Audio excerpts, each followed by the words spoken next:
Hello, and welcome back to yet another video. This is the second episode in a Naruto Uzumaki story in which a few little changes might have a significant impact. Knowledge provided early in Naruto's career converted him from a hopeless loser to a powerful and skilled shinobi. Historical differences that have long ago passed have resulted in a totally different consequence than we imagined. After you've finished watching, please like, share, and subscribe to the channel. To begin, please like, share, and subscribe to the channel. Let's get the party started. 2 days later, it was early in the morning as Naruto went about his daily exercise routine. Anko had gone on a mission today, so she was not here with him like she had been the past couple of days. Not that he was going to complain, the woman's training method may be effective, though if you asked Naruto it was more torture than training, but he really had no desire to come home looking like a walking bruise today. Not to say his training had not been progressing well, even Anko had been impressed by how quickly he was learning, though her way of saying that was wow. Keep this up and maybe you won't continue to suck. Yeah, not exactly the nicest thing for someone to say when giving out compliments. Still, he would not complain about her or her training methods. Each day they sparred or he would be forced to run from her in the forest of death, he would last just a little bit longer, meaning he was just a little bit stronger than he had been when first starting. And really, wasn't that the whole point in training? Naruto's chakra control was getting better. He could now float 5 leaves on one hand, each of his fingers, and rotate them. His clones were beginning to work on the other hand now. It was his hope that he would master this soon and then get started on tree climbing, since the idea of being able to walk on a solid vertical surface was the coolest thing he could think of. Even if he had promised not to do pranks, he could just imagine all of the potential that ability would have had for his pranking career. His taijutsu was better, still nowhere near enough to beat a jonin like Anko, or even one of the better chunin. But it was still good enough that Anko had been impressed with the short amount of time it took for him to learn it. Normally during their training, Anko would literally tear his taijutsu apart, picking the entire style apart piecemeal. Often when she found a weak point in his guard, or an attack that would overstretch him, she would take full advantage of it, beating him into the ground before telling him what he did wrong. After all, there was nothing like getting your ass kicked to make sure you really did not want to get your ass kicked again. His physical strength also had increased a bit. His arms weights were now at 30 pounds while his leg weights were at 40 pounds. The ability he had to increase his weights faster than normal was thanks to his healing factor. Naruto had found out that when his muscles ripped or his bones broke, the Kyuubi's chakra would come out of the seal and heal his body, making it twice as strong at the break. It was probably the one good thing that had come with the Kyuubi so far. Bujutsu was a bit slower than the other things he was trying to learn, especially since learning to use a weapon was a completely new experience unlike taijutsu. He was still getting better every day, but learning to use a staff was harder than everything else he was working on. Surprisingly enough, it was his studies in fuinjutsu that made the biggest leap. He had been told that the art was one of the hardest to learn, however Naruto seemed to take to it like a fish to water. He had already read the basic book and was reading the first level intermediate book. His ability to actually make seals was a little slow, having been forced to make his handwriting perfect so that he would not accidentally make some mistakes on the seals and have it blow up in his face. Still, he understood the subject well, and had hoped that he would eventually be able to create some seals without it killing himself. He had also learned a few new jutsu that Anko had decided to teach him. The first one was the Kunai Kage Bushin no Jutsu, Kunai Shadow Cone Jutsu, and its Shuriken variant. It was a simple C-rank jutsu that multiplied the amount of kunai thrown and was used for mass bombardment of an enemy's position. The jutsu required little control, and for someone like Naruto who had learned the Kage Bushin in 1 hour, this jutsu was simple. Aside from that, he had also learned the Bushin Daibakuwa, Great Exploding Clone. This had in all honesty become his favorite jutsu.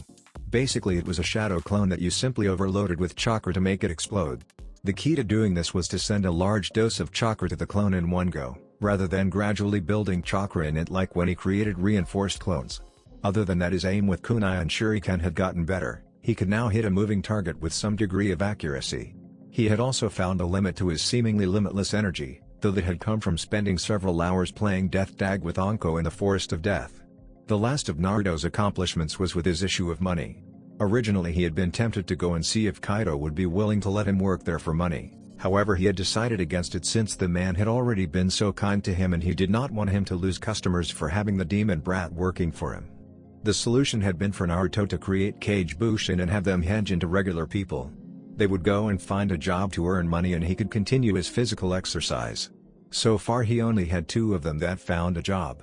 a female clone with long black hair and brown eyes he had named Akira, and a male clone that looked like an older version of him except with brown hair and gray eyes. Neither of them had whiskers, called Cayenne. Akira had managed to get a job working as a waitress for one of the Uzumaki-owned barbecue restaurants. Surprisingly, or perhaps unsurprisingly, the girl was a hit. Of course, Naruto had learned from Anko that sex appeal goes a long way towards being popular, with guys at least, and since Akira was basically just his Oiroku no Jutsu with some minor altercations, different colored hair, eyes and wore clothes, she was very, very popular. His other clone had gotten a job working as a clerk for a grocery store. Of course, he knew there would be a problem with the two clones later on. Eventually Naruto would be forced to leave Konoha for missions. When that happened, he would not be able to make his clones to do their jobs. But he was trying to work on a solution for that, and had even already thought of a possible answer. But it would have to wait until he got better at Fuinjutsu. Looking up at the sun as he finished his daily routine, Naruto realized it was time to get back home. Today was his last day to exercise before getting his Jonin sensei assigned. Tomorrow was Sunday and he had decided to get some rest. After all, the body, even his body, needed rest in order to keep from burning out. Naruto ordered his clones to dispel in groups before heading back to his apartment. The next morning Naruto got up and started getting ready for the day. After getting showered and dressed, Naruto moved into the kitchen where one of his Kage Bushin was trying to make breakfast. Naruto had decided to change his diet to a more healthy food than just ramen, having read that he needed to have more balanced and nutritious meals if he wanted to get taller, something he was desperate to do, even desperate enough that he would stop eating just ramen to do it. His clones had only recently started cooking, so nothing they made tasted all that good. But at least they hadn't burned the house down yet, so Naruto was counting his blessings. After eating his meal, Naruto left the house, locking the door before leaving. Hopping onto the roof of his building, the blonde made his way towards the Hokage tower where he would get his ninja registration and photo ID. Naruto smiled as he made his way towards the academy so he could present his photo and registration to the Hokage. Walking in the door where the old man was, Naruto greeted him in the way that only Naruto could. He slammed the door open and shouted, "Yo Oji-san. I've got my registration." Sarutobi smiled as he looked up. "Ah, Naruto. How?" Sarutobi trailed off as he looked over at Naruto. He blinked as he took in the change of clothes that the blonde was wearing. The orange jumpsuit the blonde had worn was gone. In fact, Sarutobi could not see anything other than the large cloak that the boy was wearing since it went all the way down to his ankles. He had only managed to catch a small glimpse before Naruto had moved his hand away from the door, but what he had seen was infinitely better than that orange jumpsuit he used to wear. The boy actually looked like a real shinobi with that outfit. It was surprising actually. He had not seen Naruto since the incident. In fact, no one seemed to have seen him since then. It had actually caused a bit of commotion among the villagers who had feared some kind of grand prank from the prankster king. Sarutobi himself had been concerned that the boy may have had some trouble coping with the new knowledge that he held the Kyuubi. However, it seemed as if he had been worried over nothing. Shaking himself from his thoughts, Sarutobi offered the boy he thought of as his grandson a smile. "Well, this is certainly a surprise, Naruto-kun, though I am glad you took my advice. I like the new look. You look like a true shinobi." Naruto blushed a bit in embarrassment. "You think so? Well, I thought if I was going to be a real ninja, I should change it to something that made me look a little more ninja-ish." Sarutobi chuckled a bit. "Indeed, I take it you're here to give me your registration?" Naruto nodded as he gave the old man a grin. "Yep." Walking up, he handed Sarutobi his ninja ID and registration. Naruto moved over to one of the seats and waited for Sarutobi to approve it. After a few moments of studying the information and picture, Sarutobi nodded. "The picture looks good. I can see you have matured greatly." Naruto beamed at the old Hokage's praise.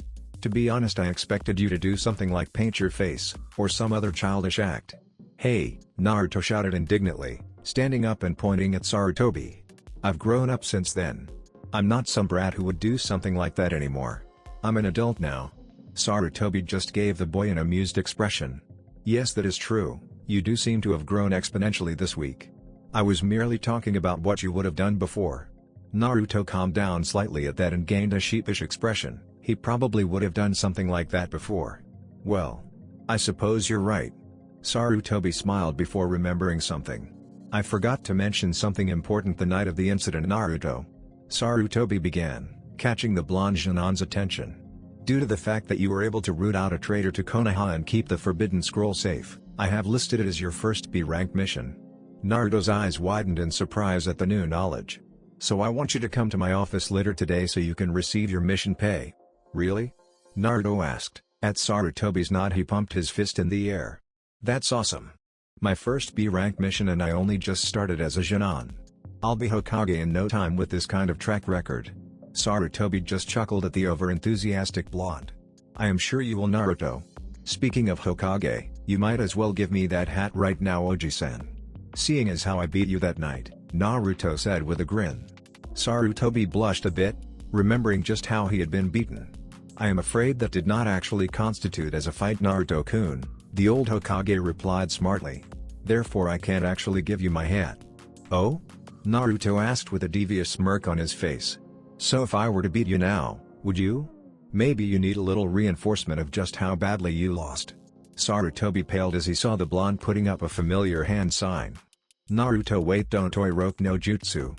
A cloud of smoke covered Naruto, and when it cleared enough to see, it was no longer Naruto that Sarutobi was looking at. He was now staring at a young blonde woman who looked to be about 18 years old.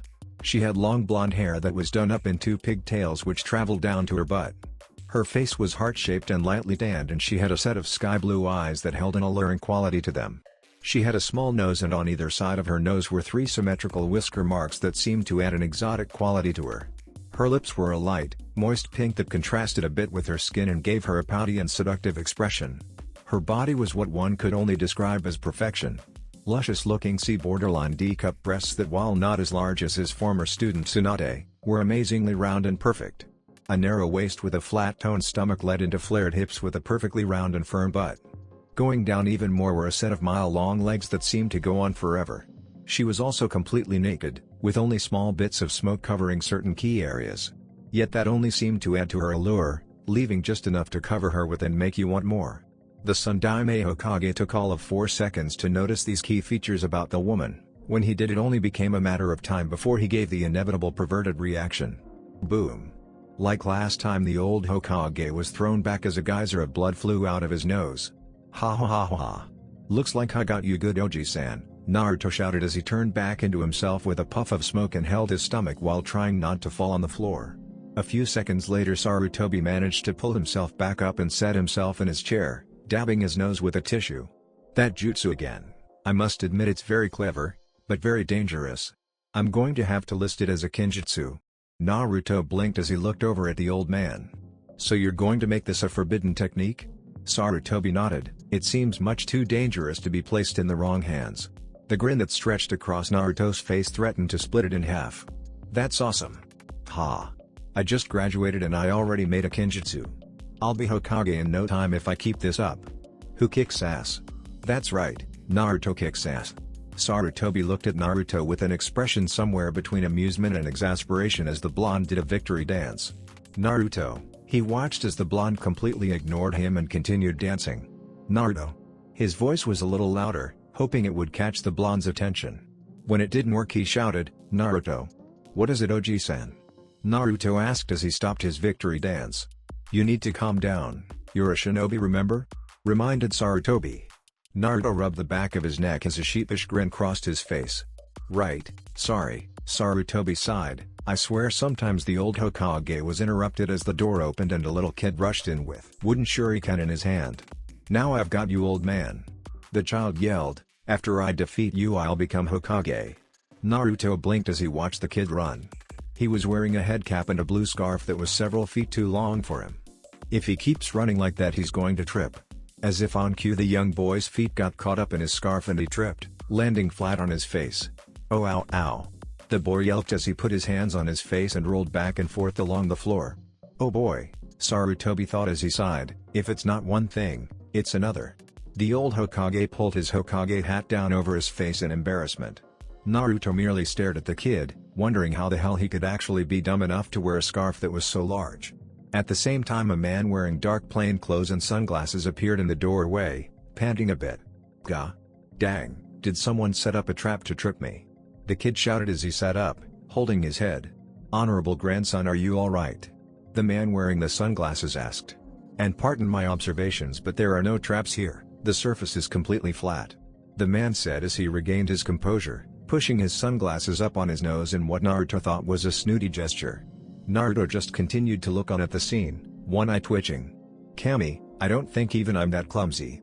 The boy got up from the floor and looked around, noticing Naruto staring at him. At the same time the man with the sunglasses spotted Naruto as well. "It's him. The QB brat. He's the worst kind of troublemaker around," the man thought as he sneered at Naruto. Naruto however did not notice the man's sneer of disgust as the boy stomped up to him and pointed. "It was you, wasn't it? You're the one who tripped me," he accused angrily, pointing a finger at him. Naruto's first reaction was to smack the kid, but he took a calm breath. It would not do for a ninja to hit a civilian. Slowly and deliberately Naruto reached out and grabbed the boy's scarf, flinging it back and forth in front of the child's face. "This," Naruto said in a slow voice as if talking to someone who was retarded, "is what you tripped over. Seriously, if you're going to wear something like this, get one in a smaller size so your clumsy feet can't trip over it." "No, no, no, no," the boy shouted as he stomped his feet on the ground. "You did it. I know you did. Just admit it, you coward." That was enough for Naruto. No one called him a coward. Standing up Naruto lifted the boy off the ground by the scruff of his shirt. "Now you listen here, you damn brat," Naruto shouted through gritted teeth. "I'm not a liar and I'm not a coward.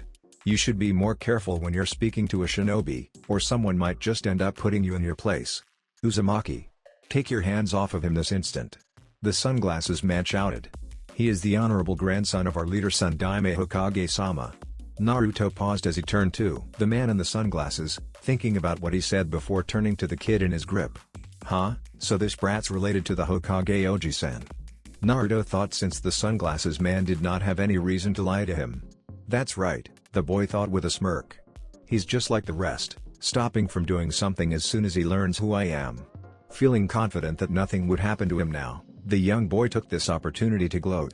"What's the matter, tough guy? I thought you were gonna teach me a lesson. Afraid because the Son Daime Hokage is my Oji-san?" Despite being held up in the air, the young child puffed out his chest. Naruto's eyes twitched several times. "I don't care if he's your Oba-chan," Naruto yelled as he dropped the boy on the floor and smashed a fist onto the top of his head. Konohamaru, who had tried to get up from being dropped, fell back to the floor as Naruto smashed a fist on his head. "This guy's different," thought Konohamaru as he hit the ground again. The man wearing the sunglasses looked scandalous. He just assaulted the honorable grandson. Sarutobi merely sighed and shook his head. "What a mess," he muttered. "Damn brat," Naruto grumbled. He looked up at Sarutobi. "I'll be heading Oji-san. I need to clear my head." Naruto walked out of the room grumbling about stupid brats needing to learn their place. The sunglasses man whirled on his leader. "Hokage-sama, how could you let that?" He stopped as soon as he noticed his leader's harsh gaze. "That delinquent do something like that to your grandson. He must be punished." "Punished?" Sarutobi questioned, raising an eyebrow. "For what exactly? It's not like he did any permanent damage, Ebisu. And Konohamaru did deserve that for questioning and insulting Naruto-kun the way he did." The old Hokage sighed. "Now then, if you could take care of this." He gestured over to Konohamaru, who was sitting back up with a groan. "Honorable grandson, are you alright?" Ebisu asked, helping the boy to his feet. "Hey, where'd that guy go?" Konohamaru asked, looking around. He had to find him. That guy was different from the others. He didn't treat him special just because of who his grandfather was. Ebisu looked at Konohamaru with a frown as he pushed his glasses up. "Now you must listen to me, honorable grandson. You must not associate yourself with juvenile delinquents like that, nor should you attempt to draw him into a conflict even if he does deserve it." Ebisu lectured the boy.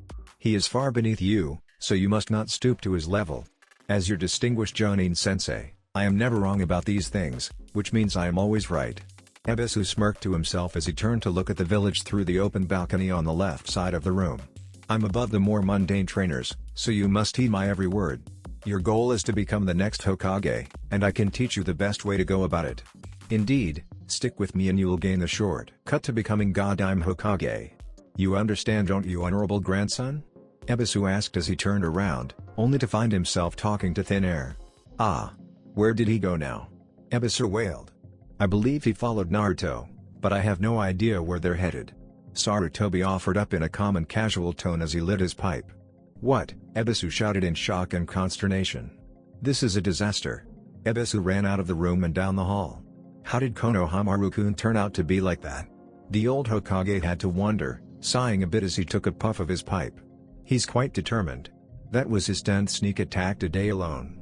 He thought to himself as he blew out a few smoke rings. Although if he hangs around Naruto he might learn a thing or two. He paused in his thoughts and grimaced. At least so long as Naruto doesn't teach him anything. Tricky. The image of a naked blonde woman quickly sprang to mind before he banished it.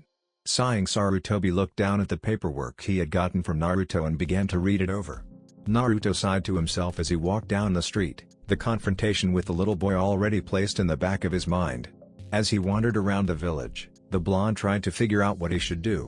Today was supposed to be his rest day, so he wasn't going to be doing any training. However, because he had told himself that he would no longer do any pranks, he didn't really have anything else to do. Maybe I can go visit Tenten, Naruto thought. He had not really spoken to her much, but she had treated him like a normal person, unlike most of the people in this village. Though she may be out of the village or with her team. I could just go and look at some of the equipment since I need to buy some more kunai and explosive notes. Naruto made a silent curse to Anko for making him waste so much equipment on those damn monsters in the Forest of Death. Then he sighed, of course it would only be looking since I don't have as much money right now, and what I do have I need to save for my housing bills. Naruto's thoughts trailed off as he noticed a cloth that was near the fence that was designed to blend in with it, except that it was dirtier than the rest of the fence. And being held sideways. And there were a pair of hands holding it up on either side, and a pair of feet sticking out of the bottom and a small tuft of hair sticking out of the top. He can't seriously think that's going to work on me, does he? Naruto thought with a sweat drop. Sighing, he went over to the camouflage child and grabbed the cloth, pulling it down. I take it you want something, seeing as you're following me? Naruto asked in a bored tone. He really didn't feel like dealing with this brat right now. I'm impressed that you saw through my disguise. Your reputation is well earned, Konohamaru said with a large smile as he pointed at Naruto. So that settles it. I'll be your apprentice and you'll be my trainer. Naruto blinked. What? He asked slowly, as if not understanding. Yeah. You gotta teach me the Toiroku no Jutsu thing you used to beat Oji-san, Konohamaru shouted as he bounced on the balls of his feet. Hey! Hold on. Who said anything about me teaching you? Asked Naruto. What the hell was with this brat? Thinking he would just up and teach someone he did not even know. Come on. Please. Please, please, please say yes, boss. Konohamaru begged. What? Boss? Naruto asked, tilting his head in a quizzical expression. Yeah. That's right. You're the boss. Boss, boss, boss, Konohamaru shouted as he jumped up and down. Naruto looked up at the sky as he scratched the bottom of his chin. Well, he was getting bored and had been trying to find something to do. Well, I suppose I can give you some pointers, but it will only be for today, Naruto said, looking at the overactive child pointedly. What? Konohamaru cried out, looking ready to complain. Why only today? Because tomorrow I have Junon orientation, so I won't have any free time after that, Naruto said with a smirk as he pointed to the headband on his head. Or did you not notice the headband? Konohamaru looked at the headband and his eyes widened. Sugoi. That's so cool. I suppose it is. Naruto took a step back at the boy's enthusiasm. Anyways, let's head over to one of the parks. Naruto smirked as he jumped up onto the roof of one of the buildings. It was one of his more recent accomplishments, being able to jump that high by using his chakra.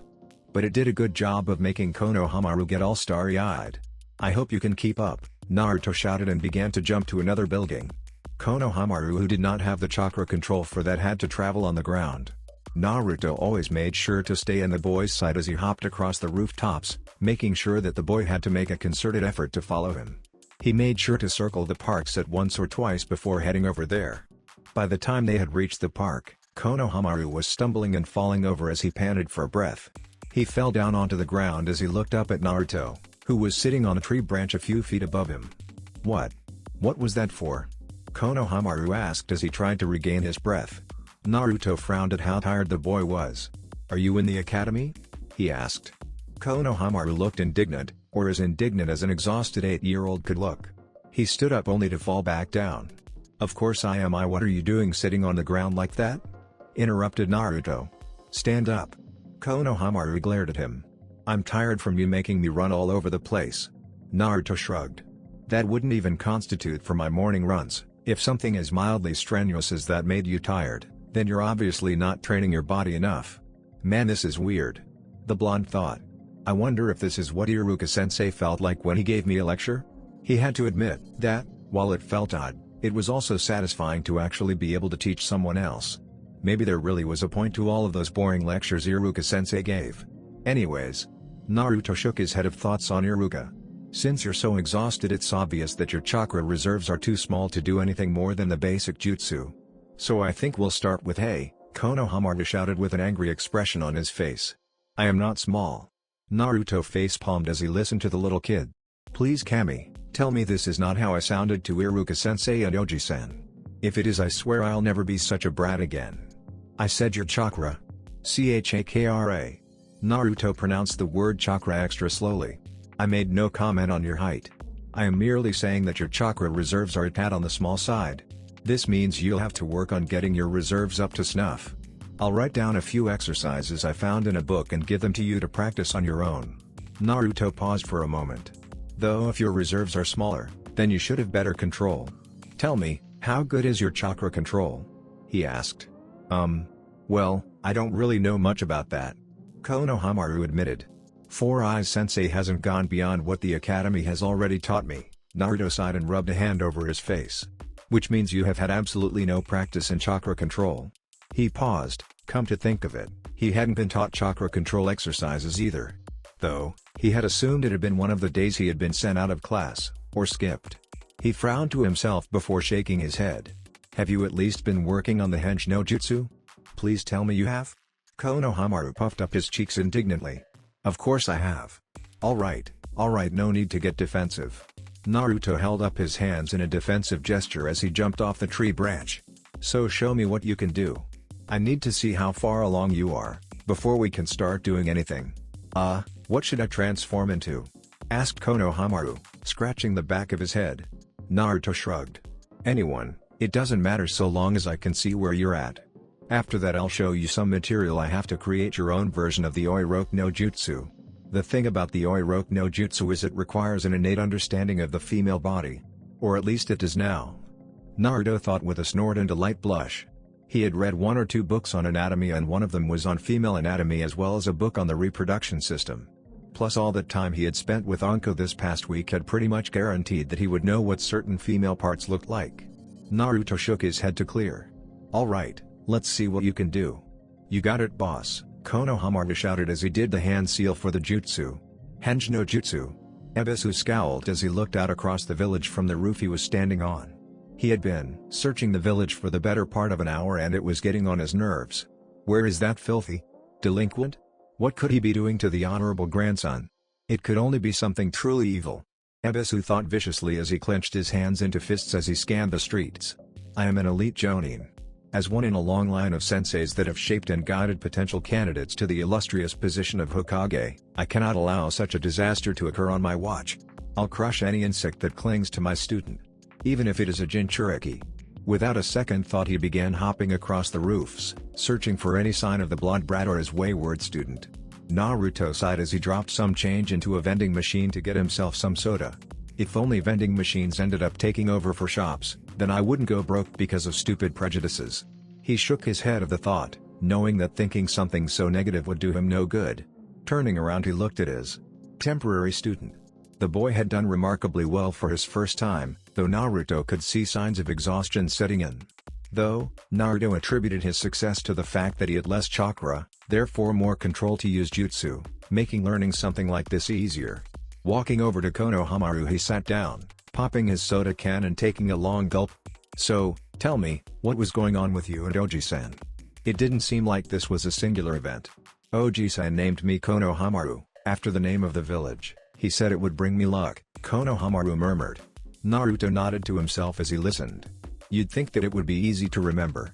But no one, not a single person in the whole village ever calls me by my name. It's because when they look at me, they don't see me, they see the honorable grandson of the Sun Daime Hokage. Naruto raised an eyebrow as Konohamaru kicked a rock. They don't see who I am, just who I am related to. It's like I'm invisible, hidden behind Oji-san's shadow, and I'm so sick of it. That's why I'm going to become Hokage now.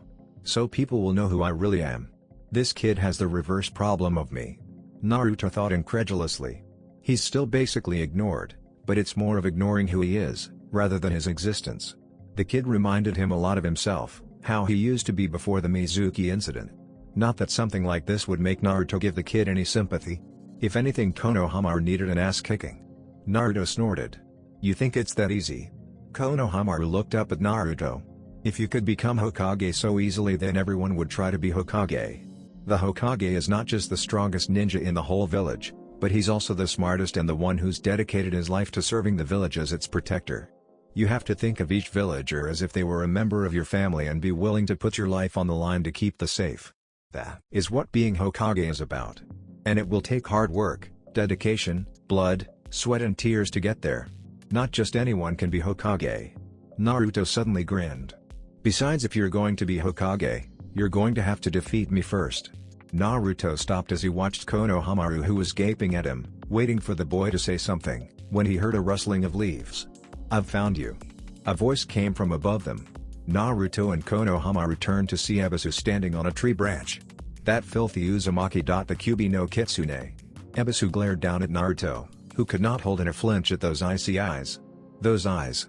He recognized them as the same ones that some of the more hateful members of the village gave him. The kind of people who he was sure would kill him if they had the chance. The kind who would try to beat him if they caught him when they were drunk and had lost any inhibitions they might have once had. Leaping down from the tree, Ebisu landed on the ground and approached the two. Honorable grandson, it's time that you return home, Ebisu said in the same overly confident tone as before, adjusting his sunglasses. Konohamaru jumped to his feet. No way. I'm learning how to beat Oji-san and become Hokage. Don't interfere. Naruto couldn't hold in his smirk. It sounds like he thinks I'm a better teacher than you, Ebisu sneered at Naruto. Silence, Uzumaki. I will not just sit idle while you corrupt my student with your rubbish. Shut up, Konohamaru yelled. He's a better teacher than you'll ever be. At least I can understand what he says. Both Ebisu and Naruto were startled by the boy's exclamations. No, honorable grandson, you must not listen to him. He cannot teach you the things you need to know. To be Hokage, one must understand virtue, justice, ceremony, wisdom, loyalty, prudence, and be skilled in 1,000 jutsu. You don't even know one jutsu, Ebisu continued. However, it seemed that Konohamaru had heard enough. I'll show you a jutsu. Eat this. Oiroke no jutsu. Where before there was a small brown-haired boy, now there was a tall, older and absolutely drop-dead gorgeous female with dark brown hair. And she was naked. How's this for a jutsu? She asked with a seductive voice as she made a pose. Ebisu froze and his jaw nearly fell to the floor. Naruto watched as the man shivered. However, he was still standing. Huh? Well, what do you know?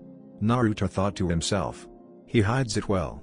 Konohamaru puffed back into existence and frowned. Why didn't that work? He asked, scratching the back of his head. WHWH, what kind of disgraceful jutsu is that? Ebisu shouted indignantly, though Naruto could see the red tinge to his cheeks. Such things are not fit for the eyes of a gentleman. I would never fall for such a vulgar and outrageous jutsu. I am far above such things. Naruto's eyes began to twitch at the bold and obviously false declaration. Ebisu grabbed Konohamaru's scarf and tried to start dragging him back with him. Honorable grandson, you must stop this at once. That Uzumaki brat is turning you into a delinquent. Do you want people to see you as an imbecile? Only with my teachings will you gain the shortcut to becoming Hokage. Ebisu continued to pull on the scarf, trying to drag Konohamaru away. No. Just leave me alone. I don't want to learn from you, I'm learning from the boss, Konohamaru yelled as he yanked back. What sort of nonsense is this? Ebisu shouted back. The pair continued their little tug of war until Naruto decided to intervene. Kage Bushin no Jutsu. The pair paused when Naruto shouted and turned around to see around 50 clones puff into existence. Konohamaru looked at all of the copies with wide eyes. Come on. Why don't you pick on someone your own size? One of the clones shouted. Oh wait, I guess you were doing that. Another clone said. Well, maybe you can pick on someone bigger than you. Another spoke up. Ebisu sneered at the clones as he let go of Konohamaru, and walked into the group of Narutos. I'm not impressed. I am a Jonin, an elite ninja. Not some lightweight like Mizuki. Ebisu pushed up his glasses and gave an arrogant smirk. Yes, I heard of your run-in with Mizuki. And for someone who was pushed away by their own sensei, you have no right to lecture me, upstart. Now, watch closely, honorable grandson, and see how a real ninja fights. Konohamaru looked back and forth between Ebisu and the group of Narutos, not sure what to do, but praying that Naruto could win. Sarutobi sat down in his spying room. Iruka had visited him a little while ago and they had just finished a discussion about Naruto, and he was now watching the events on his spy orb. Naruto may have been fortunate against Mizuki, but this is most likely out of his league. Sarutobi frowned as he put his pipe in his mouth. Ebisu better be smart enough not to hurt him too badly, especially in front of Konohamaru-kun. And I think I'll need to talk to him about his attitude problem. Ebisu stood in the middle of the formation of Naruto's with a cocky smirk in place. This kid didn't honestly think that a technique like this would be enough to beat him, and elite, did he? Well? He asked with a sneer and cocky tone. All the Narutos grinned before putting their hands up in a hand seal. Oiroke no jutsu. All 50-something clones shouted, surrounding the area in smoke. When the smoke dissipated, Ebisu was assaulted by 50 very hot and very naked blonde girls, all of whom began grabbing at him. They began pressing and rubbing themselves against the now shock-still Jonin while whispered seductively into his ear, but all of their words were lost as the feeling of their breasts and legs and other parts pressing against the Jonin became too much. Ebisu shuddered, before being thrown out of the group of girls by the geyser that was his nose, shooting blood as he flew into the air. Naruto grinned as he saw the now completely unresponsive Jonin twitching on the ground a few feet away. A puff of smoke later, and all the clones dispelled. Turning to his shorter companion, Naruto grinned. And that is what I like to call Ram no Jutsu, harem jutsu. Sugoi, Konohamaru shouted, pumping a fist in the air. Sarutobi watched the events that transpired with a shocked look. Naruto seems to have gained quite the dangerous skill. Sarutobi thought. Combining his Oiroke no Jutsu with the Kage Bushin no Jutsu is a dangerous combination. I don't know if even I could survive that. He reached out and grabbed a tissue, dabbing away at his now bloody nose. Naruto looked at the still twitching Ebisu, satisfied that he wasn't going to be getting up anytime soon. The blonde walked back over to Konohamaru. Aw man. I couldn't even get Four Eyes Sensei to fall for the jutsu. I want to be Hokage so badly, but I keep messing up. Why can't I do it? Konohamaru grabbed at his hair in indignation. Because becoming Hokage isn't easy, Naruto said. You want to be at the top right now, to be Hokage as soon as possible so people will see you for you. I know how you feel. Until recent circumstances I was the same way. But the fact is being Hokage is a long and hard road. You can't just become Hokage because you want to. It takes dedication, skill, hard work. You have to be willing to bleed, and cry, and sweat in order to be the strongest shinobi you can. You have to train both mind and body. But most importantly you have to be willing to risk your life for the sake of this village and its people. And also, Naruto looked at Konohamaru with a serious expression, causing the younger male to gulp. You have to remember the most important truth about how to become Hokage. Oh yeah, Konohamaru shouted as he puffed out his chest. What truth is that? That there are no shortcuts to becoming Hokage, Naruto said, his eyes taking on a fierce and determined look. By trying to take the easy path you limit yourself, you weaken yourself, because you weren't willing to take the harder road. Weren't willing to train until you dropped, or work until you felt all of your muscles straining against each other.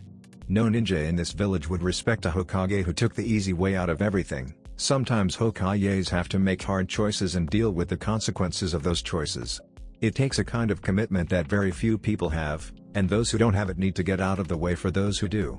Naruto stared at Konohamaru, the boy a little red in the face and looked like his eyes were on the brink of turning into swirls.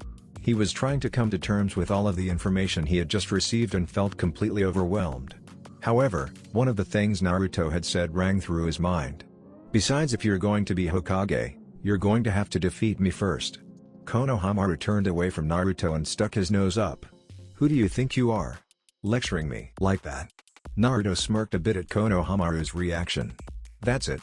I won't be your apprentice any longer. From now on we're rivals. Got it? Naruto just gave the kid a grin. Well, that's cool. This was a one-time deal anyway, because I'm getting assigned to my Jonin sensei tomorrow. However, Naruto's grin widened, stretching the whisker marks and making him look like a fox. I accept your challenge to be my rival. But keep this in mind, you're going to have a lot of catching up to do if you want to be at my level. You're going to have to train hard if you want to even think of competing against me for the title of Hokage. Naruto looked at the sun and sighed. He had just wasted a whole day training a kid. Well, it was fun and I was resting today anyway. Naruto thought with a chuckle. It was nice being able to act like nothing more than an overly cocky kid and show off to someone else, something that he knew he probably would not get to do again. Well, I'm off. But don't for 1 second think you can just slack off. You never know when we might meet again, and I find out that you've been slacking." Naruto trailed off with the implied threat, causing Konohamaru to gulp. "Alright then, I'll see you later. Konohamaru." Konohamaru felt his eyes widen as Naruto turned around and tossed a wave over his shoulder. Sarutobi smiled as he leaned back in his chair and watched Konohamaru give a salute to the leaving Naruto.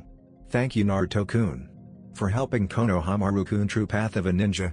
He sighed. "I just wish he hadn't taught Konohamaru-kun the Oiroku no Jutsu. Kunai Kage Bushin no Jutsu, Kunai Shadow Cone Jutsu, a basic C-rank jutsu that creates copies of thrown projectile weapons. Used for mass bombardment of enemy positions, distractions and creating distance between the user and his/her foes. Bushin Daibakuwa, Great Exploding Clone, a rank kinjutsu. Basically a cage Bushin hat is overloaded with chakra that will explode either when the user activates it, or it gets hit in some way. Ramno Jutsu, Harem Jutsu, S-rank kinjutsu. This jutsu is simply a combination of the Shadow Clone Technique UA and the Sexy Jutsu. It is used to create any number of clones of beautiful, nude women. This technique is known to many in Konoha as the pervert killer due to the massive nosebleeds many perverts have suffered from it. This includes Onsen Daime Hokage, Sarutobi Hiruzen, who after suffering massive hemorrhaging decided to rank the jutsu as a forbidden S-class ninjutsu and place it in the forbidden scroll of sealing. It was early morning, the sun hadn't even risen yet. But one Uzumaki Naruto was already up and about, getting ready for his first day as a ninja. After a quick rinse in the shower, and a somewhat decent breakfast of eggs and toast, Naruto was ready to start the day. He looked himself over in the mirror, checking his clothing and equipment to make sure everything looked good. He wanted every one of his classmates, former classmates he reminded himself, to leave with a good impression of him. He looked at his bow staff attached to his back, angling over his shoulder slightly for easy access. Nodding to himself, the blonde Janon left and began making his way towards the academy. He had decided to walk to the academy instead of roof hopping, even though he had come to enjoy the activity. There were not any people out at this time, being so early that the sun was just beginning to rise, so Naruto did not have to suffer through any glares this morning, and since it was so early he could afford to take his time. However, as Naruto turned around a corner he stopped when he noticed a small section of the fence that was dirtier than the others. And sideways. And had a pair of feet sticking out of the bottom, a pair of hands on either side and a tuft of hair sticking out at the top. Naruto sighed and shook his head. Seriously, you think he would have learned yesterday? Naruto thought as he started walking forward again. Just as he passed the sheet, Naruto pulled out 4 kunai, tossing each one into a corner of the sheet, pinning his rival to the fence. Gak. "Hey! What the, let me go. Get me out of here," came the muffled response from inside of the cloth. Naruto grinned as he walked up and rapped his knuckles against Konohamaru's helmeted head, making the currently complaining kid quiet down. "So can I help you, Konohamaru?" he asked, amusement leaking from his voice. "Ha! You saw through my disguise again. That's why I respect you as my rival." Konohamaru tried to get out of the restraining cloth by slipping through the sides, but the kunai had stretched the sheet enough so that they were too tight to slip through and in too deep to pull out from his position. "Now can you let me out?" Naruto grinned as he grabbed the kunai and pulled them out, letting the covering drop to the ground. "So, I take it there's something you want from me?" the blonde asked. "I challenge you," Konohamaru shouted as he pointed at Naruto. Naruto laughed at the kid. "Sorry but I can't, remember I have to head over to the academy today to get assigned my Jonin sensei." "Oh yeah," Konohamaru said, his eyes getting stars in them. "Man, that's so cool. I wish I was a ninja." "Well, just make sure you work hard and don't slack off." Naruto looked up at the sky and saw the sun had risen. He would have to hurry now if he wanted to get to the academy before the glares started coming his way. "Anyways, I need to head over to the academy or I'll be late. See ya." Naruto tossed the energetic kid a wave as he ran off. Naruto ended up getting to the academy a tad later than he had expected due to the interruption. However, it was still early enough that he doubted anyone else was there. Making his way to his homeroom, Naruto walked up to the door, opening just as Iruka was about to walk out. Iruka blinked in surprise when he laid eyes on Naruto and for a moment, didn't recognize him. "Oh, morning, Iruka-sensei." Naruto greeted his teacher with a large grin. Iruka blinked once, twice, thrice. "Naruto?" he asked, getting a nod in response. The scarred Chunin Academy teacher looked his former student up and down, taking notice of the rather large cloak covering the blonde's frame. "You look different." Iruka smirked a bit. "You actually look like a real shinobi now." "Hey, Naruto said indignantly. Are you saying I didn't look like He stopped, took a deep breath and started again. I mean thanks Iruka-sensei, hee. The Chunin instructor raised an eyebrow at the small turnaround in emotion, but just chalked it up to Naruto being Naruto. You're here a lot earlier than I expected. Yeah well. Naruto trailed off for a moment as he tried to come up with an excuse for being so early. It would not do if he said he felt like walking and did not want to be subject to the villagers' glares on the day he became a ninja. I guess I was just too excited to wait. I've been waiting a whole week Iruka chuckled. And waiting was never one of your strong points. Naruto's left eye twitched but he quickly calmed himself down. He was a ninja, and he refused to let himself get so worked up over something as trivial as this. Instead he plastered a large grin on his face. Yeah, I guess I did. But I've gotten a lot more patient now. Really? That's good, I look forward to seeing this patience you're talking about. Iruka resisted the urge to chuckle when Naruto's left eyebrow began twitching. Anyways, why don't you go have a seat? I have some things I need to get, so I'll be back a little later. Right, see ya sensei, Naruto said as he walked inside. Looking around, Naruto decided to choose a seat in the back right corner, where he could remain inconspicuous. Not that he did not want to be seen by his peers or anything. But he had read in a book called Ninja Basics for Dummies that a ninja should always remain aware of his surroundings in order to gather information. Naruto figured that he could practice this by using the better view that seat offered so he could find out more about his potential teammates from there. Taking off his staff, Naruto leaned it against the wall, before taking out a book and sitting down. He flipped the book, which was called Intermediate Level Fuinjutsu, Level 1, a book written by a man called Jiraiya, and began to read while he waited for the orientation to start. Slowly but surely people trickled in, giving him a curious glance, but because his head was buried in his book, no one really knew it was him and just wrote him off. Naruto flipped another page in his book as he continued reading, this chapter being about seals that affected the body, namely training seals. The gravity and resistance seals sound pretty useful. I bet they would work better than my weight bands, since they affect the body as a whole, rather than just one specific spot. Naruto frowned as he read one particular note about the gravity seals. It seems they affect height if used at a young age, so I guess that's out. Still, the resistance seals sound useful. While the weights will increase my strength, the resistance seals are specifically designed to help boost speed.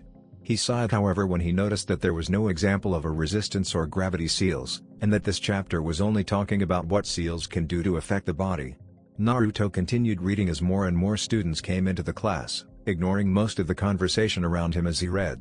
However, he paused when he felt and heard an odd rumbling sound that increased in volume as time went on. It sounded almost like a stampede. He turned his head just in time to see two familiar girls burst through the door. Yamanaka Ino, a girl with long blonde hair done up in a ponytail and bangs on the right side of her face. She had a purple sleeveless shirt, purple arm warmers, and a purple skirt with cuts on the side and bandages covering her legs from mid-thigh, which moved down into a pair of blue Shinobi sandals. Ino was a member of the famed Yamanaka clan, which was made famous during the Third Great Shinobi War due to Ino's father Inoiki, who had been a member of the Ino Shikacho Trio. A team that had used phenomenal teamwork to defeat enemies and opponents far tougher than they were, making them one of the more feared people during the war. The Yamanaka clan was also well known for their jutsu that allowed them to invade the minds of their opponents, making them wonderful interrogation experts. Despite the fact that Ino came a powerful clan, she was just like all of the other girls in class. More concerned with being her hair and dieting to be twig-like thin in order to impress the resident emo Sasuke. The second girl to appear within the doorway was Haruno Sakura. Both held up their hands as soon as they entered the room. I win. They both yelled at the same time, causing a few people, Naruto included, to sweat drop. Ha! Beat that forehead, girl. My foot was in the door first, Ino shouted with a smirk. What are you talking about, Ino pig? Sakura asked with a sneer. My foot was at least a quarter of an inch in the door before yours. Were they always this loud? Naruto wondered to himself. He watched as the two walked up to Sasuke, who had taken his usual spot at the front of the room in the right side next to the window. Sasuke-kun, would you like to sit by me today? Sakura asked as she walked up to Sasuke with a smile that she hoped was cute. Naruto sighed as Sasuke ignored the girl like she did not even exist. I wish she would look at me like that. He shook his head. He had not actually thought about the girl who he had a crush on this past week. What, with all the time he had been spending with Anko? Anko's more attractive anyways, so is Tenten. Naruto blinked for a moment as he set his book down. Where had that come from? He shook his head and was just about to start reading when Ino decided to make her displeasure of letting Sakura sit next to Sasuke known.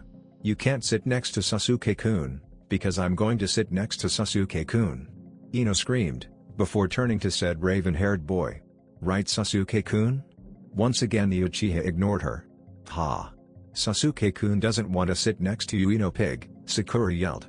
"I'm the only one he wants to sit next to," Naruto sighed as he put the book down, finding it impossible to concentrate with all the noise they were making.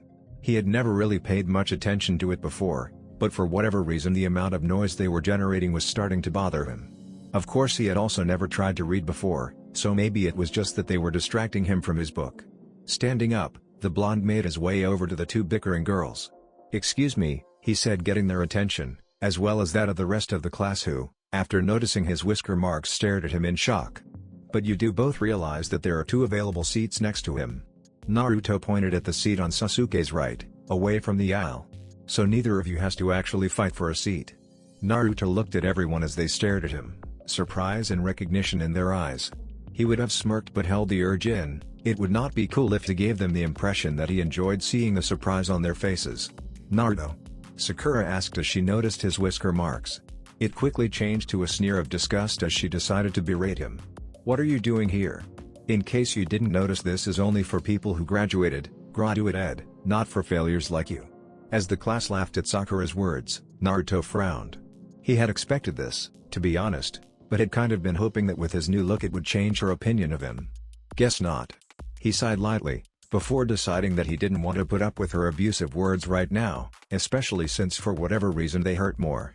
"If you had used those two eyes stuck in your orbital sockets to look up, you would see that I have a headband." Naruto pointed to his head where Irika's headband sat. "So I have graduated, thank you very much, perhaps you're not as smart as I thought." Naruto walked off and moved back up to his seat, leaving a stunned crowd behind. "Did he really just insult me?" asked Sakura as she tried to comprehend what had just happened. That had never happened before. Naruto would always ask her out, and she would always hit him because it made her feel better about herself. Sakura felt an odd sense of emptiness as she wondered if Naruto had decided that he didn't like her. "He's just trying to make you feel bad, Shanaro," Sakura's inner persona shouted, getting Sakura to snap out of her shock. "You're right. I bet Naruto Baka's trying to make me feel bad for him, so I ask him out on a date." "Well, it's not going to work."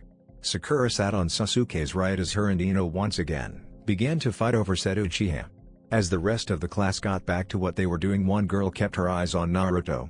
I had thought that Naruto-kun had failed." Hinata looked at Naruto, who had gone back to his reading with a blush. I'm glad he didn't." In the special spying room located within the Hokage Tower, Sarutobi and 9 Jonin were gathered around the crystal orb. These Jonin were the ones who had been assigned as the Jonin senseis for the newly graduated Jonin. Though only 3 would end up getting that position. Well, that was slightly unexpected. One of the Jonin in the room said, a man with spiky silver hair, wearing the standard Jonin attire named Tatake Kakashi. He looked into the spy orb with a lazy expression, though if one looked close enough they could see him analyzing everything. And that one must be Uchiha Sasuke, the most promising student and rookie of the year. Yes, the one with the dark hair and blue shirt is Uchiha Sasuke. Sarutobi replied evenly. Truthfully, he did not think Sasuke was deserving of his title, especially when the teachers in class handed the boy everything, but he would not deny the boy was at least mildly talented. "He's the sole survivor of the Uchiha clan," spoke up a Jonin with curly black hair and exotic red eyes. She was a new Jonin, but had quickly risen as the most prominent Genjutsu expert. Her name was Yuhi Kurenai. At least the only Uchiha still left in the village. Sarutobi countered, making the red-eyed woman wins. The crystal ball changed view to close in on some of the Jonin, one such view showing Naruto, who had gone back to his seat and picked up his book. "Uzumaki Naruto," Kakashi muttered to himself. Naruto frowned as he continued to read his book, doing his best to ignore the new stares he was getting. Why did I do that? Naruto wondered as he thought about what he had said to Sakura. He had never actually insulted anyone before, and Sakura was the last person he would have expected to insult. Yet something about what she had said then had rubbed him the wrong way. Her words had hurt, of course, even more than it normally did. But he couldn't just chalk it up to that. Maybe it has something to do with learning about the Kyuubi. He considered that thought. After learning about Kyuubi being sealed inside of him, the villagers' hatred made sense. However, that still couldn't quite explain why he had been rude to Sakura. After all, from what Gigi said, only the adults knew of his status as a Jinchuriki. Like most of the kids in his class, Sakura often berated him. In fact, out of all the people in the class, she was the one who treated him the worst. But it had not always been like that. The first time he had met her, she had been getting picked on by some bullies due to her large forehead, and Naruto had seen it and chased them off. After that, she had spent the day with him. It had been his first and only time he had gotten to spend with someone his own age, and the first time he had really had any fun in his childhood. Sakura had even promised to be his best friend during their time together. However, when her mom had seen them together, she took Sakura away and told her to never go near the blonde again. Sakura had followed her mother's advice, and Naruto had not seen her after that until he entered the academy. When he did see her again, the blonde had been ecstatic at seeing his first friend. However, she had either not remembered him, or had become heavily influenced by her mom, because the first thing she had done when he had tried to say hi was to hit him and tell him to leave her alone. That had of course not stopped him from trying to get his friend back. He had tried again and again to no effect. Eventually, despite the amount of abuse he had taken, Naruto had become so desperate to get his first friend back that he developed a crush on her. After that, he had begun asking her out on dates, not really understanding what the difference between a date and a get-together with friends were, since he had never had the talk because he was an orphan. This only seemed to further aggravate Sakura, who had started developing a crush on Sasuke. This in turn caused her reactions to become more and more violent. Now she was easily the most abusive person in class, at least to him. No one really liked him, and everyone made fun of him, but she was the only one who had ever actually hit him. Naruto shook his head. Thinking about things too much made his head hurt, so he decided to just let whatever he was feeling run its course. A few minutes later, Iruka came into the room and noticed that it was oddly quiet, only a few people huddled about whispering to each other. That's odd. I would have expected everyone to be jumping around and yelling their heads off at finally graduating. Deciding not to think about, Iruka coughed to get the attention of the newly graduated class on him as he began his speech. As of today, you are no longer academy students, but full-fledged ninja. But in the ranks of ninja, you all are only Jonin, the lowest ranking in the ninja hierarchy. However, the first step has now been made and your greatest challenges are now ahead of you. Iruka paused and pulled out a clipboard. For the next stage, you 27 Jonin will be assigned into 3-man squads, with each squad being assigned a Jonin sensei, who will supervise and continue to train you from here on out. Several students looked up with surprise etched on their faces, as they heard they were being assigned into groups. Naruto looked up when he heard that, but only spared the thought a moment before he went back to his reading. He had already known he would be assigned a team when he had recently read a book on Shinobi basics. Sakura and Ino were busy ribbing each other and making comments about who would get to be with their Sasuke-kun. Much to said Bruder's annoyance, since he was in between the pair and had to listen to them.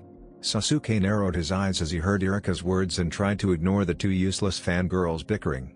A squad of 3 will only slow me down. Iruka coughed into his hand before he continued. Now then, the squads have been arranged to give each team a balance of abilities and skills. I will now read the roster, so pay attention to when your name is called, and who you will be teamed up with. Iruka looked at his clipboard and began to call out names. Team 1 will be. Naruto stopped reading and began paying attention as the Jonin squads were called, not wanting to miss who his teammates were. I kind of wish I had some friends that I could be in a squad with. Shikamaru and Choji are okay, but we're not really friends. Kiba, I suppose, could be considered a pranking rival, but now that I'm trying to be a serious ninja. He shook his head of his thoughts and just concentrated on paying attention. Team 7 will be Haruno Sakura, Uchiha Sasuke. Iruka was forced to stop and wince as Sakura let loose an ear-splitting victory screech. And Uzumaki Naruto. What? Came the voices of both Naruto and Sakura. Iruka-sensei, how could you even think of putting me in the same team as him? Naruto shouted as he pointed at Sasuke. Acting like mature ninja be damned. This had to be corrected now. We don't get along, we can't work together, we aren't friends. Now I'll concede to you the team isn't friends with anyone. He seems to enjoy spending more time sticking the 20-foot-long metal pole further up his ass and practicing his brooding pose. But out of all the people in this class, we get along the least. The guys in the class laughed when they heard Naruto's words, while everyone except for Sasuke, who scowled intently at the blonde. Meanwhile, the girls were fuming at the insult to their Sasuke-kun. They began leaking a pathetic amount of killing intent at Naruto, who ignored it, having gotten far worse from Anko. Naruto, Iruka said with a sigh. As I said, these squads are assigned to balance out. Sasuke got the best scores in class, you got the worst. Naruto's head slumped down a bit as the class now snickered at him. The Hokage assigned these squads, and they are not negotiable. I'm sorry but you'll just have to deal with it. Now Team 8 will be Hyuga Hinata, Aburame Shino, and Inuzuka Kiba. Team 9 is still in circulation so Team 10 will be Yamanaka Ino, Narashi Kamaru, and Akamachi Kuji. Naruto sighed as he slumped into his chair. Despite his slight outburst at her earlier he still wouldn't mind being with Sakura. However, Sasuke was a different story. Throughout his entire time at the academy he had considered Sasuke his rival, always trying to outdo the raven-haired ninja, who in turn always ignored the blonde like he was not even worth his time. The last thing Naruto wanted to do was be on the same time as him. Now then, you'll all meet your Jonin senseis after lunch. Until then, class dismissed, Iruka said, gathering his stuff and leaving. The assembled Jonin all got up and hurried out of the room. Sasuke-kun. Sakura called out as she walked out of the academy and looked around for the elusive raven-haired Jonin. Now where did he go? And I was hoping since we were the same team now he would have lunch with me. Hey Sakura-chan, Naruto said, making the pink-haired girl go rigid, even more so than usual because of his insult in class today. What do you want? Sakura hissed with venom in her voice as Naruto came up to her. Naruto winced a bit but pressed on. Well, I wanted to apologize for getting angry at you. I didn't mean it. Sakura stopped glaring as she looked at him with shock and curiosity. I wasn't really myself at the time, so I'm sorry. I can't believe Naruto is actually apologizing. Sakura thought in shock. Naruto never apologized to anyone, even when the teachers tried to force him to for playing a prank. Heedless to the pinkette's thoughts Naruto continued on. I also wanted to know if you wanted to go have lunch with me so we could get to know each other better, we could even see if Sasuke wants to however he didn't get any farther than that as Sakura hit him on the head. I should have known that's what you wanted. I bet that was your plan the whole time. Insulting me and then apologizing afterwards to make me think you were a good person so you could ask me on a date. It's not going to happen. Naruto winced a bit as he rubbed the new lump he had gotten on his head. Standing back up he tried to defend himself. That's not what's going on. I just wanted to get to know my teammates but shut up baka. Sakura screeched as she smashed a fist into Naruto's face, sending the young blonde flying. God, why do you keep asking me for dates? I'm never going to go out with you. You're annoying. Naruto watched as Sakura walked off with a huff. She didn't even try to hear me out. A few odd tears stung the corner of his eyes, but he banished them before they could fall. Getting back up Naruto made his way over to the tire swing that he had been on after he had failed. He didn't really understand it. Was he so undesirable that Sakura would not even listen to him? Or had I pestered her for so many dates that she just assumed I was going to ask her for another one? He asked himself with a sigh. The answer to that question probably no longer mattered anyways. Reaching into his left kunai pouch Naruto pulled out a containment seal. Unrolling it he unsealed the contents, revealing it to be some rabbit that he had caught a few days ago, cooked and sealed. Grabbing the chopsticks he sealed with his food, he began to eat. Whatcha doing Gaki? Ga, Naruto shouted as he threw his food up in the air and jumped off the swing. Spinning around in mid-air, Naruto landed on his feet and came face to face with a grinning Anko. Sweat Kemi. You scared the shit out of me, Naruto yelled as he clutched his rapidly beating heart. Don't do that. Anko snickered, sorry, I just couldn't help myself. You're just too easy. Naruto scowled. You know I'm going to get you back for startling me like that, right? I'm not called the prankster king from hell for nothing, you know. Ha. I'd like to see you try and get me, kid. Anko spoke with a smirk. We both know you're 100 years too soon to get me, Naruto sighed as he calmed down. Truthfully he was glad for the distraction Anko would provide, and it did feel nice to know she had come here even though she had most likely just gotten back from a mission. So how was your mission? He asked, sitting back down on the swing and unsealing another scroll of cooked rabbit. It was a mission. I went in, assassinated some douche who messed with the wrong people and came back, Anko said, grinning at the glare Naruto gave her. And? Naruto asked, wanting more details. And that's it. Anko shrugged. Naruto just sighed. Anko rarely ever talked about the things she did. He had asked her about her normal job at the Eont department and all she had said was, oh, it's amazing listening to the screams of your victims as they cry for the mommies, not really a descriptive explanation. So what are you doing here? Asked Naruto after swallowing a mouthful of food. What? Can't I visit my favorite Gaki? Anko asked with an innocent expression on her face. I'm pretty sure I'm the only Gaki you know. Naruto deadpanned. Anko grinned. Well, if I knew more you would still be my favorite. I'm sure, Naruto said as he rolled his eyes. So, who did you get stuck with for your Jonin squad? Anko asked. Naruto looked up from his meal as he swallowed a bite of rabbit. Well, I'm on Team 7 with Haruno Sakura and Uchiha Sasuke. Anko shuddered. Man, do I feel bad for you, getting on a team with that brooder. I've seen that kid walk around Konoha before. He's got a bigger stick in his ass than his old man did when he was alive. Naruto grinned. I'm glad to see that someone understands my plight. Yeah, I feel for you, kid. I'd probably end up killing the team if he's as spoiled as I think he is, Anko chuckled. So what about this other teammate, that Sakura girl? Naruto frowned as he thought about her. She's a girl in my class, she has pink hair and was listed as second best in academics.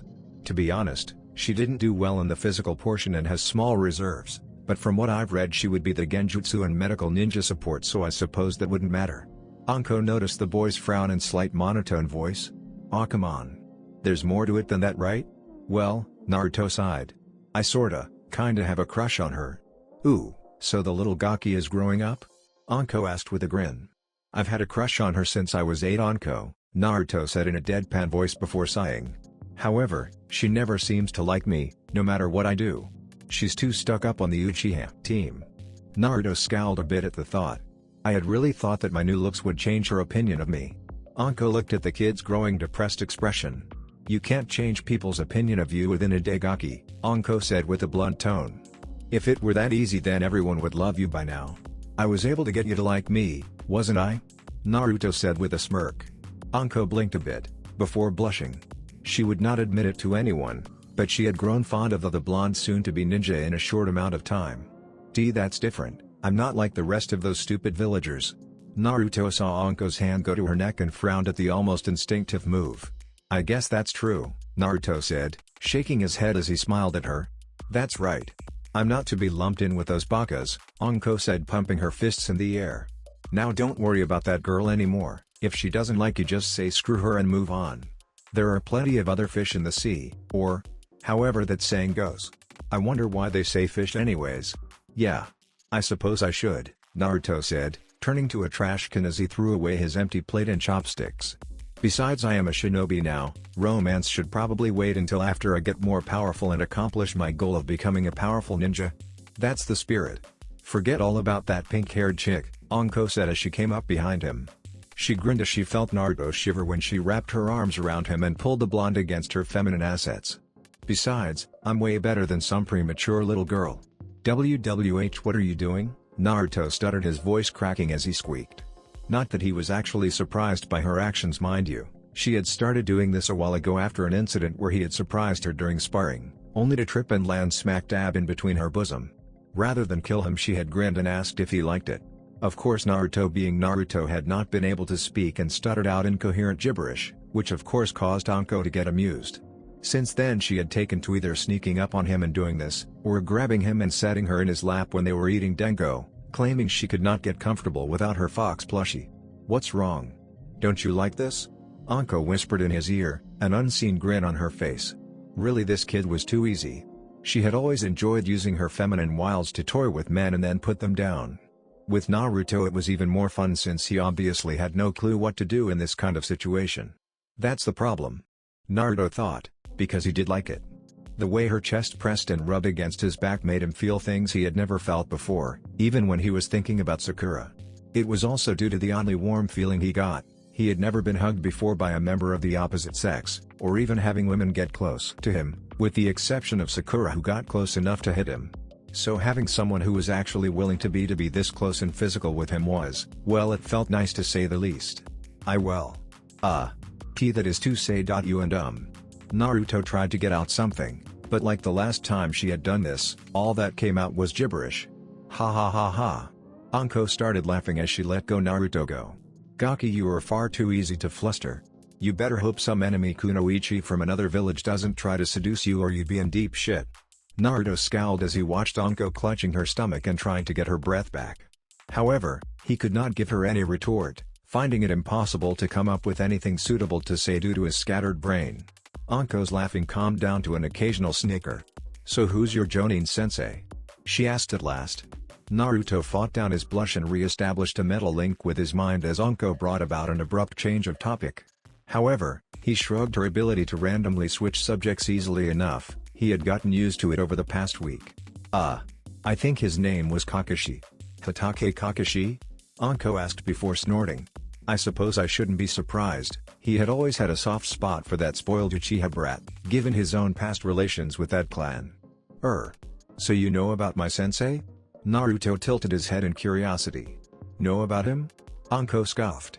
Gaki, everyone knows who your sensei is. He is one of the best ninja in the village, known as Sharingan no Kakashi or the copycat ninja. Only a few of our Jonin can rival him in power. Naruto looked at Anko before a grin formed on his face. So what else can you tell me about my sensei? Where the hell is our sensei? Naruto sighed to himself as he flipped another page of his book, trying to ignore Sakura's rather loud exclamations. Not that he could quite blame her, he was infinitely less patient than she was. If it wasn't for his book he would probably go mad. Calm down Sakura, Naruto said, deciding to not add the affectionate chant suffix at the end, something that neither of his teammates seemed to notice. Kakashi is always 3 hours late to anything barring an A rank or higher mission, or a direct order from the Hokage. Both of his teammates turned to him. How do you know that, Dobi? Asked Sasuke, for once curious about what the blonde idiot had to say. Naruto smiled lightly as he remembered his enlightening conversation with Anko just a few minutes before. A little birdie told me, he replied, flipping another page of his book. He and Anko had agreed not to let anyone know she had given him the information on their sensei, agreeing that it would be much more fun to let them suffer and stew in their ignorance. Both Sasuke and Sakura waited to see if he would elaborate.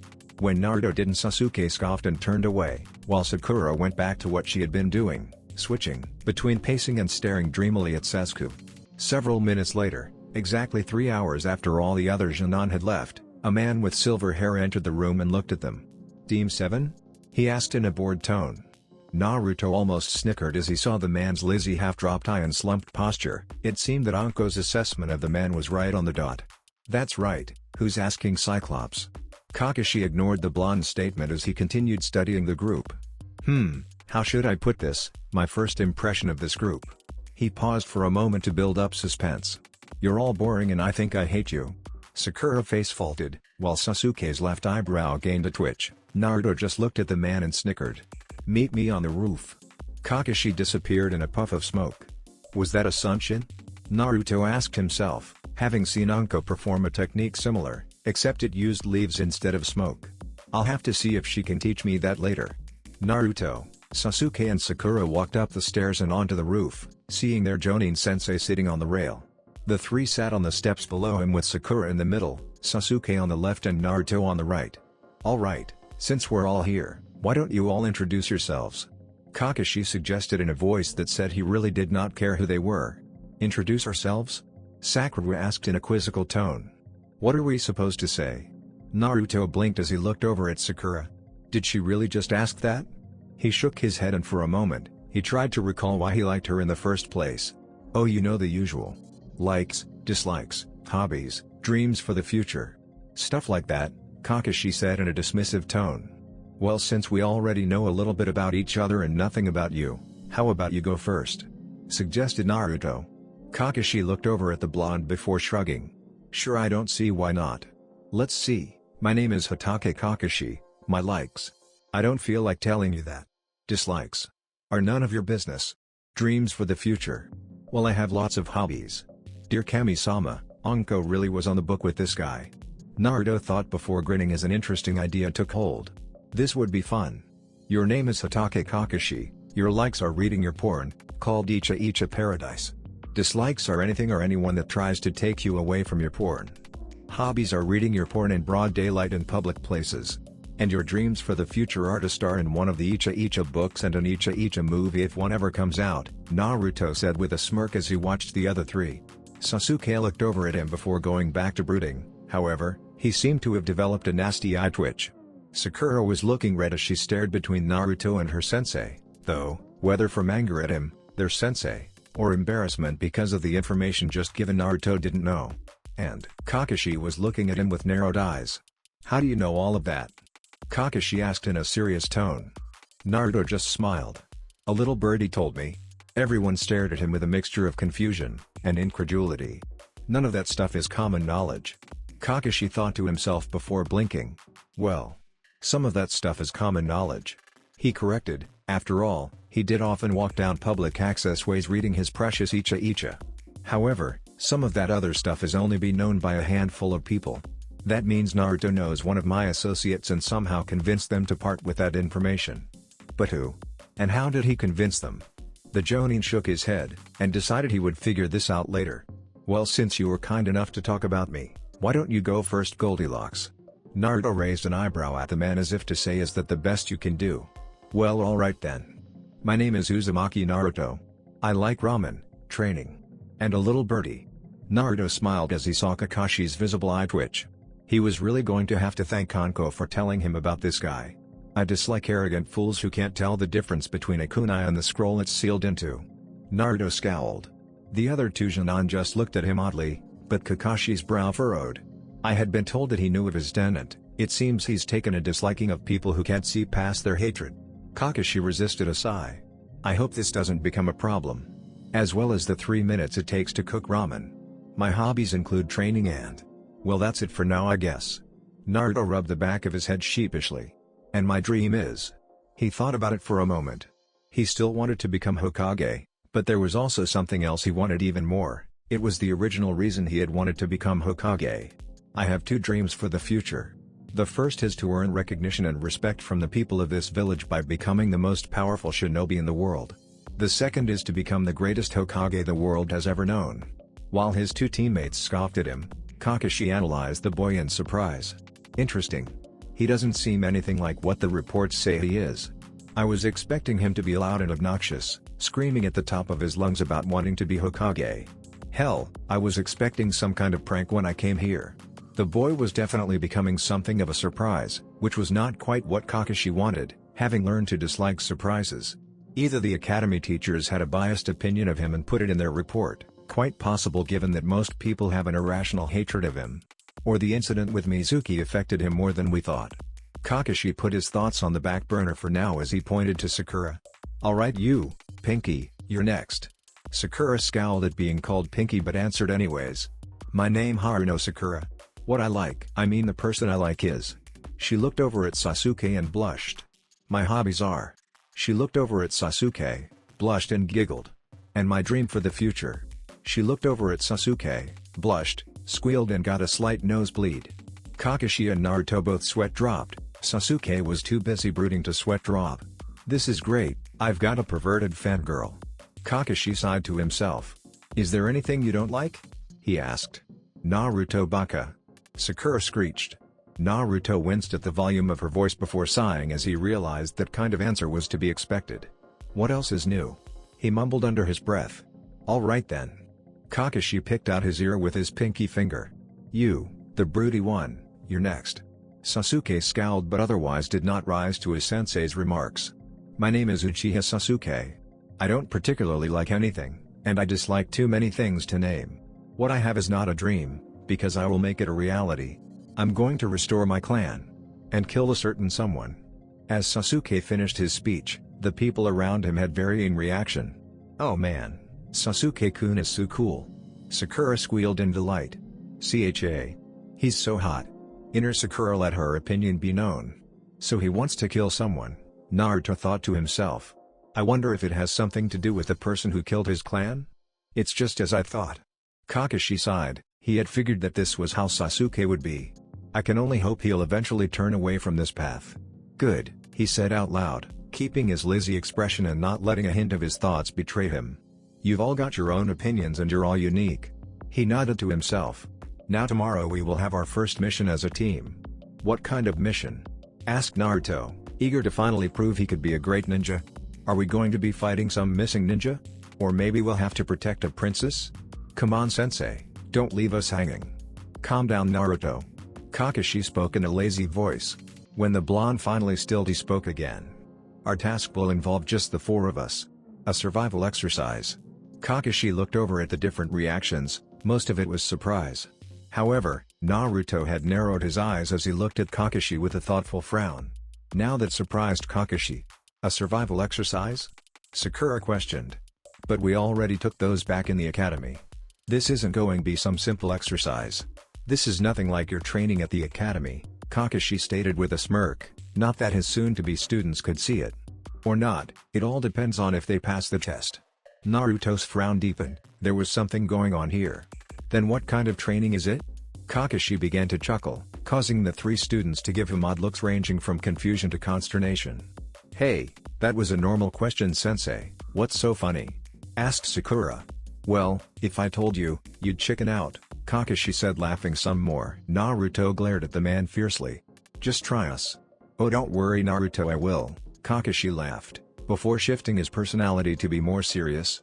Of the 27 graduates that made it this far, only 9 will actually be accepted as Genin.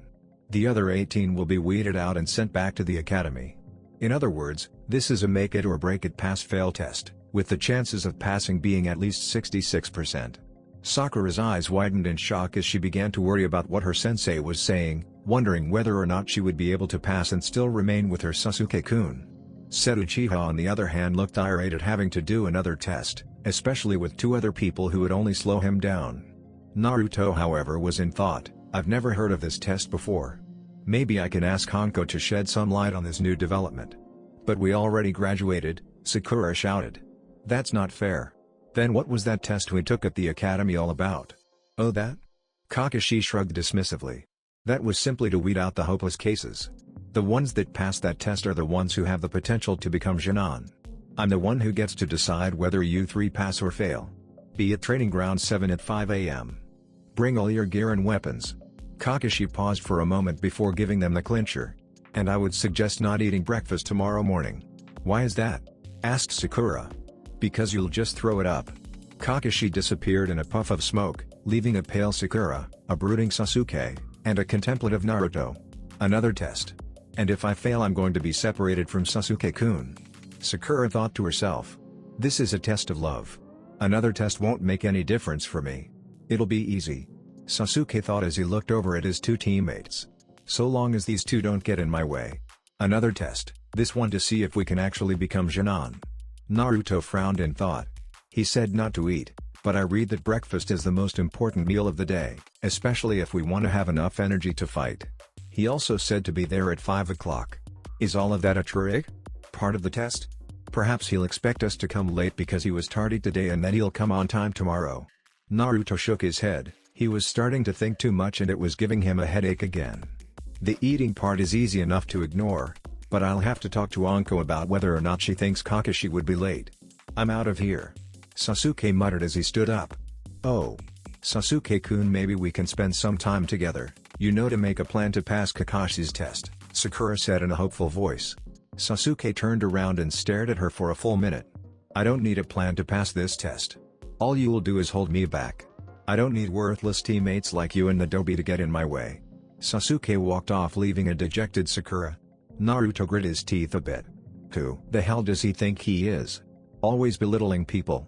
He looked over at Sakura, a part of him still held onto his small crush and wanted to help her.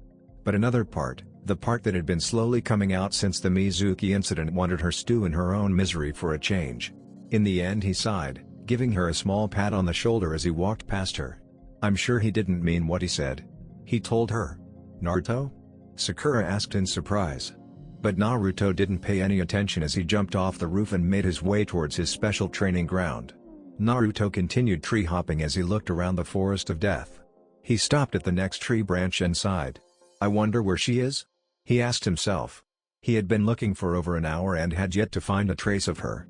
Just then Naruto's senses went on high alert and he rolled to left as a kunai lodged itself where he had been.